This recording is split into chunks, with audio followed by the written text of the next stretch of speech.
Bruh, you are as cool as the other side of the pillow. How you doing? I like that. Well, thank Shout you, my out brother. to Leon Thomas. How you doing? Thanks for having me here today. Of I'm course. feeling good. What's the deal? What's the tea? What's going on? Talk to me. Listen, I just came back from doing Coachella for the first time. Nice. You know, my big bro Ty Dolla $ign brought me out on stage. Shout out to Money Long. She did the same. And it was a cool opportunity for me to feel what it would be like to have my own set there. So now I've definitely got the bug. I'm really hoping next year I can be up there with my own band. Let's put that out there. Yeah, yeah. I'm big on that. You got to speak things into existence. You know what's funny? I feel like people don't realize how words matter. Like if you are constantly like down on yourself, constantly putting yourself down, constantly putting other people down, like those words like become like things. You know what I'm saying? It'll turn into a whole thing. Yeah, yeah. So I'm just definitely big on positivity. And just like, really pushing myself into where I want to be. Just, it all starts with the words, the power of the tongue, Yeah. So you're up there, you're performing at Coachella. How was that experience? It was insane. Kind of nerve-wracking during Ty's set because he had like this big like prison yard set. So I'm like underneath the stage, which I haven't experienced before on a live performance, and I had to pop up and like, run around. It's like a bunch of people out there. It was hectic. It was hectic. Let me tell you something. I don't know why that would scare the hell out of me. First of all, the large crowds and performing would scare me. That's not the problem. It was just like getting to the stage and like just, like the production manager being like, go, go, go, let's go. It just felt like, I don't know, like football game, Super Bowl game, I would be scared my thick ass would get like caught in some like crevice or something like that. And I'm supposed to pop up, but I'm not, small enough to pop up. You know what I'm saying? Yeah, I'm definitely goofy enough to trip. So yeah, you gotta, play it cool, get up there, do your thing. Yeah. Nerve-wracking. You said nerve-wracking. Yeah, just a little bit, like just getting up there. Once I got up there, it was a blast. For someone that's never been on stage like me, right? And you see all of those people just like vibing to what you're doing up there. How does that feel as an artist? It feels amazing. I mean, live performances are just the most instantly gratifying part of this whole thing because you can tell immediately when it's working, and it's such a beautiful moment to hear people sing your lyrics.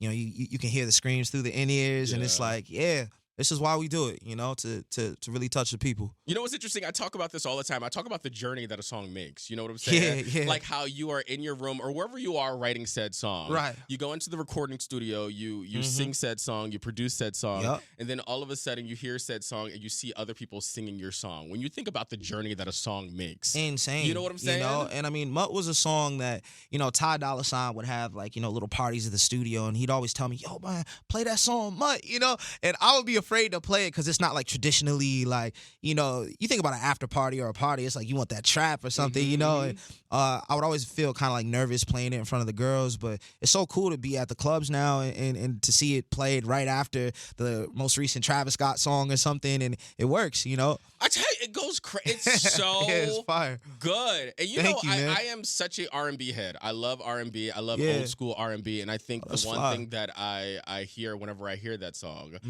is a very old school R&B type feel, if that makes sense. Absolutely, man. I'm a fan of classic artists like Marvin Gaye, Stevie Wonder. I was listening to Intervisions this morning, Michael Jackson, Prince, and I'm really hoping to just like bring some of that live energy back to the R&B space without it feeling old, And But I feel like songs like that, although you may feel like it feels old, but I feel like it's timeless a little bit. Like you can put on a Stevie Wonder song. Yeah, and it still works. Exactly. Right, you know what I'm saying? And I feel like 20 years down the line, you could throw on Mutt and it will still work because it just has that vibe. That's the whole mission. Feel to it, right? Yeah. So how did that come about?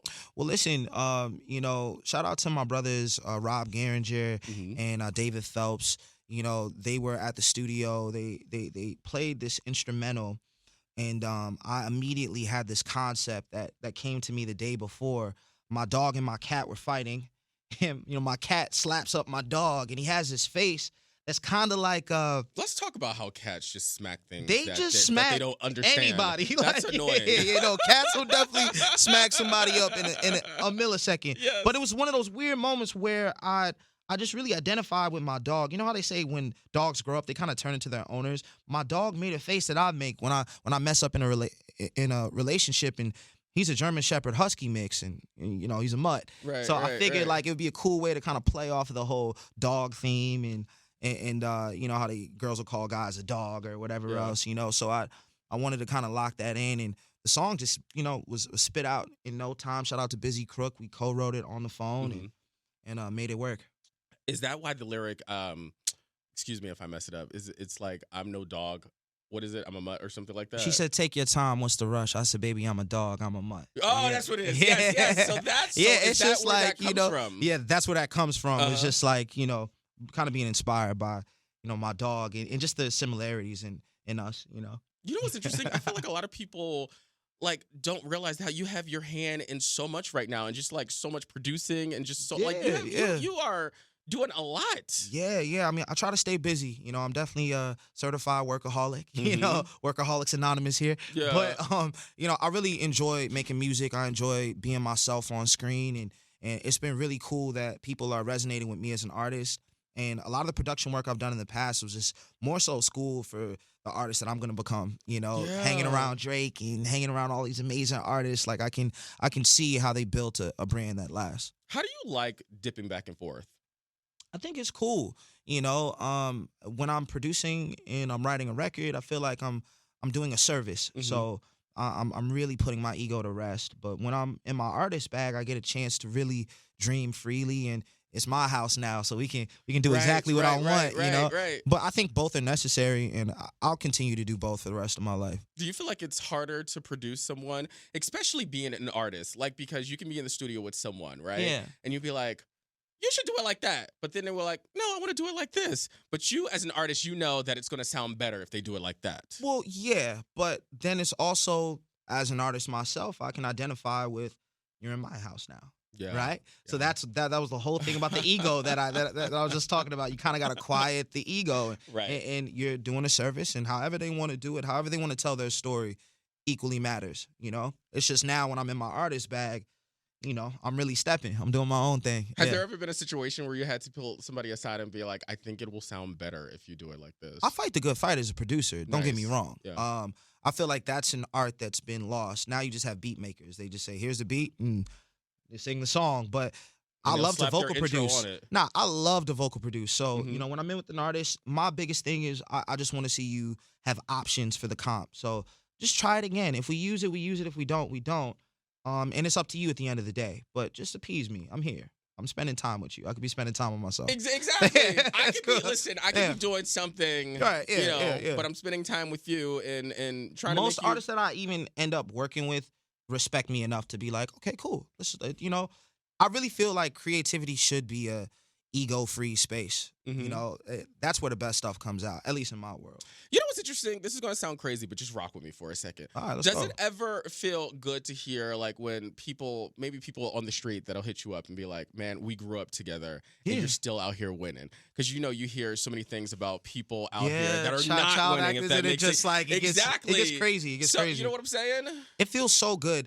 I do feel a little old. Sometimes No. Sometimes Listen, I'm running into somebody, they look older than me. They like, oh man, we grew up together. I'm like, hey, yo, what have you been doing, my boy?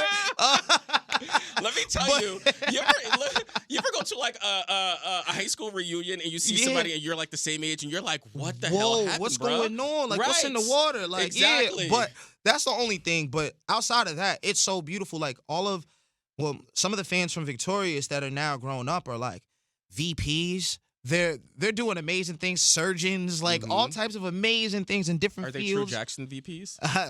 All right. There we go. That was nice. You know what I'm saying? You deserve your flowers. Thank you. But nah, honestly, it's just so cool to see all my fans grow up and just become bosses. It's dope. It's cool. Love that. I'm with it. Yeah. Tell us about the album, because you named the album Mutt too. Yeah, I did. I mean, I think it's just a collection of, experiences that I went through, a bunch of situationships that didn't end up into my final relationship, my final person. But I think it's important to document life, and my journey as a human being right now is going to be able to be listened to chronologically as I grow. And I think that's a beautiful thing. I'm looking forward to like writing the story of finding my wife one day, or just like what it looks like to really, and then you can look back on it. But then to look back at this entire character development, I think it's going to be a really awesome process, not just for me, but also for the fans that grew up with me. Yeah. Is there a little bit of anxiety or no? Yeah. I mean, it's just, I think the pressure that comes with wanting to be the best. and not even the best in comparison to other people, but just the best version of myself. I think it's really a journey. Yeah. But I try to quiet the noise with meditation, with hard work, good sleep, drinking water. I think all of it flows. Minding my business, But yeah, I mean, just to be honest, yeah. Yeah. Well, not even for that, just people hearing like your inner thoughts, because I feel like music is so personal and the songs that you write about are so personal. Yeah, so people getting a glimpse into that. Well, do you not care? It is what it is. Right. All of my favorite artists went through it, and there's a process, through it all. And music is my therapy. So, it is what I think that's what elevates an artist, when you're able to talk about yourself and talk about these situations where everybody's going through these situations. You know what I'm saying? I feel like there are some artists out there that just state the obvious, if that makes sense. But when you are talking about yourself and making it relatable for everybody else, I think that's a way how people connect with you. And what's interesting is like the things that are most relatable are usually the minute details. Yes. The human experience isn't as different as you would think. And people are going through very similar things as you. And like the more you can really paint the picture, I think the better people can really identify what you're saying. That makes so much sense. Yeah. Like we're all going through the same thing. We're all broke. We ain't got no money. At some point, we all have relationship issues. Yeah, you know what I'm saying? Yeah. Just trying to make it happen, So how do you balance this and also your acting bag at the same time? Well, I just put that on pause, I ain't gonna lie. Because it's like acting, you can't halfway do the acting stuff. I mean, there's so many aspects that are so demanding from taking on a role, and I'm very competitive, so I want to do my very best. And I knew for a fact that I really had to kind of put that on the back burner for a little bit while I really chased this music bag, because it's going to be an opportunity for me to build a bridge back and forth from acting that's going to be so special. And we've seen it with Donald Glover, and I really look up to him a lot because he is now the owner of his own channel. Has like made so many amazing TV shows and Atlanta. movies. I still watch Atlanta. Right. So it's like, that's what I want. And I feel like it's going to just come from continuing to build my own personal brand, because that's what a lot of these directors are looking for anyway. How many tickets can you sell? How many seats can you fill at this point? So I want to make sure that I'm putting myself in a position to be a world builder. And music is right now the way for me to get there. I tell people all the time, you can't just be a one-trick pony anymore. Yeah. You got to be fully immersed into it. I came up doing both. Broadway introduced me to both singing and acting at the same time in such a really intertwined way. And, I'm never going to let go of wanting to express myself on screen. It's just how I do it right now, especially while I'm building a character as an artist. I think it's important for people to see me as me, and then we'll introduce them to the different characters I can be on screen. I tell you what, I think Broadway definitely sets apart the actors from the actors. Oh, for sure. You know what I'm saying? Because when you are out on that stage, you are there. Oh yeah. You are live. It's every step is ordered. Yes. Every moment is really like very important to the overall production. And it's funny, I did this play in Miami called One Night in Miami, where I was playing Sam Cooke, and the guy who's playing Malcolm X forgot a line. And I'm sitting there saying the line, and he's like, so we had to figure out in the moment how to maneuver through the scene so that we could get to the end of it, Right. I mean, it's just so many words. I mean, this was like a play. It wasn't like, we didn't even have mics. We were like literally projecting so the back of the theater could hear us. And I mean, to be honest, it was a lot of critical thinking. But it was just a funny moment in the elevator after the show. He was like, my bad, Joe, my bad. But stuff like that happens, though. And we weren't even mad at him because, I mean, I think we all had our flubs here and there. I mean, it was a lot of words, a lot of monologues, and, you got to just, stay on your toes. How do you remember stuff like that? That's the one thing that I feel like I'm so impressed by actors and actresses. How do you remember lines for a play, like in situations like that? I feel like even your speaking tone is almost like a song. It's like intonation, right? So I think it's just a kind of like a exercise in repetition. I call it the rule of 15. I'll read through it 15 times. I'll say it out loud while I read it 15 times, and then I'll try to perform it clean without anything 15 times memorized. And then if I can do that now I know I'm at least ready to rehearse. Get out of here. Yeah, I know it's kind of like it's annoying, but it works for me personally because I need that level of repetition to like get right. I think that is the one thing that I struggle with in general. Just like remembering something, you know Right. what I'm saying? And I'm like, I don't know how you on stage. But I'm telling you, it's just repetition. Like it's just how many times can you do it and clean, you know? I'm impressed. Ah, man. Thank you, never. brother. I really think you could. No, you gotta try it. no. You gotta try to rule of 15 one time. I can't and then, act. Like, I'm probably the only person in LA that doesn't want to act. All right, all good. You got a good personality. I mean, you seem to be doing well for yourself. Yeah. You seem to be doing all right. I'm gonna play Mutt. Stick to this. All you know right, what I'm saying? bet. I like you know that. what I I mean? like that. Yeah. Tomorrow we got a surprise. Rather Be Alone, right? Yeah. Tell me about that. Well, shout out to Hallie. She pulled up to the studio, and my friend David Phelps is really close with her, and she just popped by to hang out. Mm-hmm. And we played her the song, and she was like, just in awe by it. And immediately I thought to myself, we need her on it. Let's try it out. And she sang that song and wrote it just in about like an hour and a half, and it was just so natural to her, And our voices really sound great on it, and I love the subtext of it. Post breakups can be really tough, and I'm just really glad I gave her a safe place to just express herself. Isn't that interesting though? Like how you just said how music is therapy, right? It's just so interesting when you think about like how putting your feelings down on a paper and singing them can be so therapeutic. So therapeutic because now it's not just living in your head, Mm-hmm. and it's going into the world. But then also outside of that, she has a beautiful voice, so now it's something pleasant to listen to. Yeah. It's a weird thing, but it's great to let go of these things, and it's best to do it through music, at least if you're an artist. That's why I feel like journaling is so important. Journaling is a great thing, and morning pages is something I'm trying to get back into. First thing in the morning, how am I feeling? Spell check and no. Like, let's just get into it. How am I feeling? Like, what's up? What happened last night? How am I feeling? Do you write down the good, the bad, and the ugly? Good, bad, ugly, or just whatever's on my brain. You know what I mean? Like, and I mean, that's something that my homegirl, Baby Rose, put me on to. She was like, yeah, I'm doing my morning pages.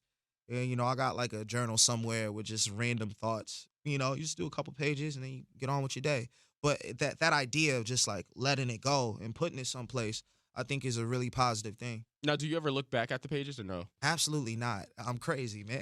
Like, I don't want to see what I'm thinking about at 8 a.m. or 12 p.m. after a long studio session. I ask is because you just want to see how far you came. Well, you know what? Actually, I was cleaning up my room, and I found some old journals from when I was 18. Hell no, I'm not reading that. So interesting to see what my goals were. Yeah. I was so like hyper focused on goals, so goal oriented, like insane, like just list of things I wanted and how I wanted to get there.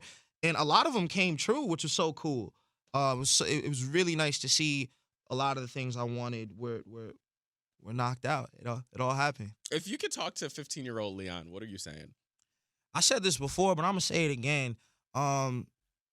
Just because somebody's older than you doesn't mean they have the right answers. I think a lot of people give unsolicited advice out, and it's not always the right thing. Yeah. A lot of people who speak about things haven't even went through it. They're just kind of, spitballing. And I think when I was younger, I definitely did a lot of listening, and I think I should have been doing more. Just believing and trusting my gut. Has someone ever given you some advice, and you're like, man, this is some BS. And you went with it anyway, knowing damn well it was some BS. Yeah, kind of. Yeah.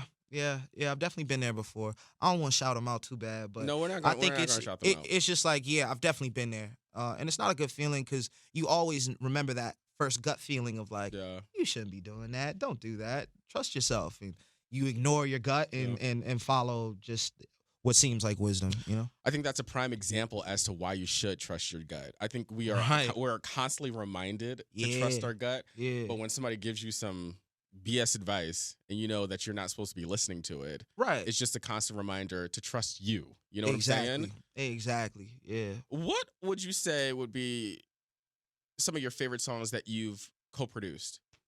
Oh man. Well, I'll start off with Snooze. That was such a big moment for me. Pipe Down was a big moment for me with Drake. Love All was a big moment for me with Drake and Jay-Z. Um, and then a lot of the stuff I did with Ariana,